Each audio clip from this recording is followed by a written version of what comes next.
What is up, YouTube? So I was working on putting in these LED lights here today. This is the Ninja 250. It's a 2008 model.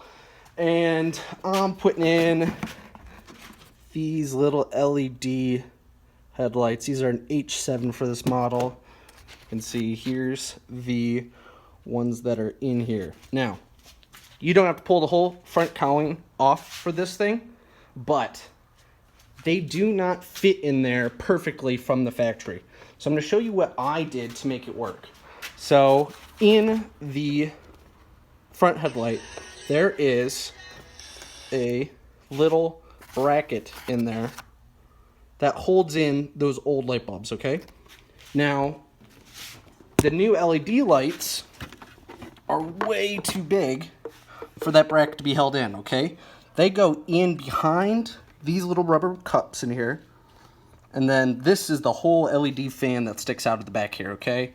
Usually what you have sticking out of here is just this little adapter piece right here, okay? And this is what plugs into the actual control on the bike, the wiring on the bike. There's just this little cap sticking out the back like this. Well, with these, now you have a fan with a cord that then plugs into this adapter. Okay, so obviously there's a lot more going on in here, and those clips don't work anymore.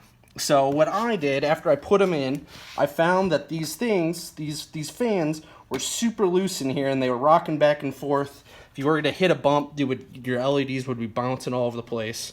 So it's a little janky, but you can see what I did here. I just took some, pretty sure this is I think this is 12 gauge wire off of just some old electrical wire I had laying around at the house.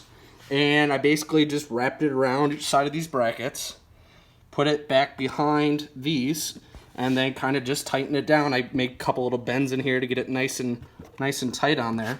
But that's what it is, and now it works. So yeah, if you have this same issue, this is the way I went ahead and fixed it. Wasn't too horrible. You're already gonna have to pull the fairings off to get to your headlights to do this anyways, and taking this front cowl off is like 4 bolts. So just wanted to give a quick update, show you how to do this if you run into the same issue that I do installing these lights. I think they're like 30 bucks on Amazon. So yeah, give me a like, comment. If you guys have any questions about how I did any of this, put a comment, I'll answer it. We'll talk to you. Bye.